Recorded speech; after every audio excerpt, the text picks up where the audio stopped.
Welcome to a preview of the Jefferson City Fire Department Physical Agility Evaluation Screening Process. Applicants who complete their written exam within the top 20 score ranges will be invited to participate in this phase of the evaluation process. After completing the written test, if you qualify to advance, you will be contacted by the City of Jefferson as to the date and time of your physical evaluation. Please note that long pants and closed-toed shoes are required to take the physical exam.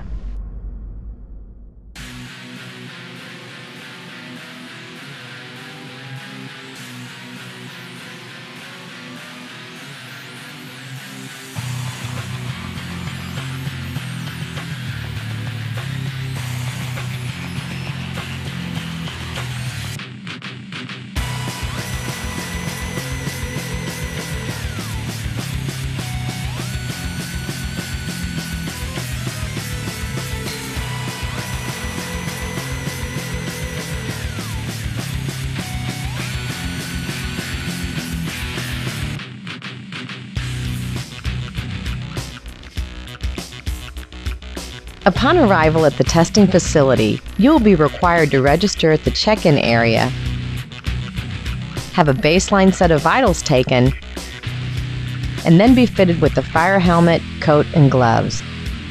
You will then be directed to begin your evaluation at testing station number 1.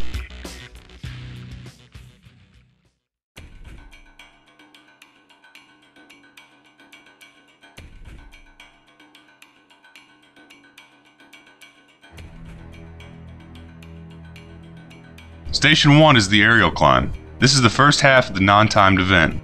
This station is graded on a pass or fail basis. Historically, firefighters have had to perform job functions from elevated positions. Some of these functions include operating aerial streams, aerial rescues, roof ventilations, rope rescues, and rappels. At this station, the Jefferson City Fire Department, or JCFD, will evaluate a candidate's ability to climb to the top of a staged aerial apparatus and then return safely, unassisted, to the ground. For this station, you will be wearing a ladder belt attached to a safety line to prevent falls. On the GO command, you will begin your ascent to the top and descent back down the ladder, always climbing hand over hand, one rung at a time, while maintaining 3 points of contact for the duration.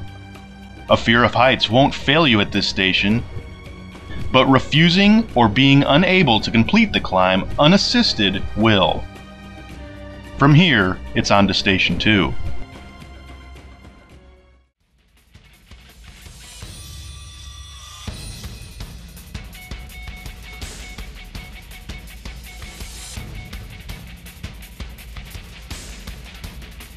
Station 2 will require an additional piece of equipment, the self-contained breathing apparatus, or SCBA for short.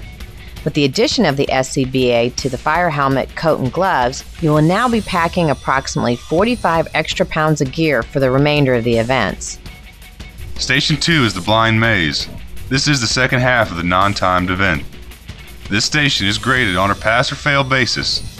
This event requires you to be fitted with a blacked-out SCBA face mask. You will then be guided to the start of the maze by an evaluator, where you will get on your hands and knees and be given an 1.5-inch hose line to use as your guide through the maze. This station simulates the working conditions often encountered during interior firefighting operations. Because of the loss of visibility, one can experience feelings of isolation, claustrophobia, and disorientation while working in dense smoke. A firefighter must be able to overcome these feelings and be able to rely on their other senses to achieve a safe and effective conclusion to interior operations, regardless of the conditions. When told to begin this station, you are required to crawl through the maze, following the hose line through twists, turns, and past obstacles without losing contact with the hose. Failure to stay in contact with the hose, removal of the blacked-out face mask prior to completing the course, or refusal or inability to complete the maze will result in failure. When you are done with the blind maze, you will wait to be taken by another evaluator to the start of the timed event.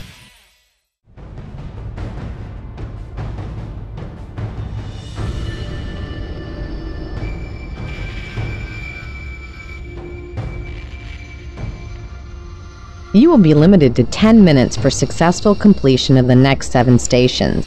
These stations, the hose drag, medical equipment carry, charged hose advance, forced entry simulation, high-rise pack carry and stair climb, equipment hoist, and victim rescue, are all designed to test your respiratory health, endurance, and core strength.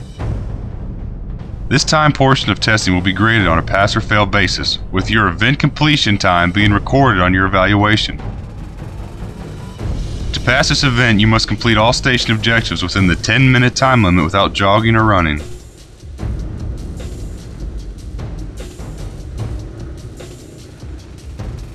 Although a brisk walk is allowed and encouraged, any candidate who runs will be given a warning on their first offense. A second offense will result in immediate failure of the test. Inability to complete any of the tasks will result in failure. If the 10-minute time limit is reached prior to completion of this event, you are considered to have failed, the testing will be stopped, and you will be escorted off the course to a rehabilitation area.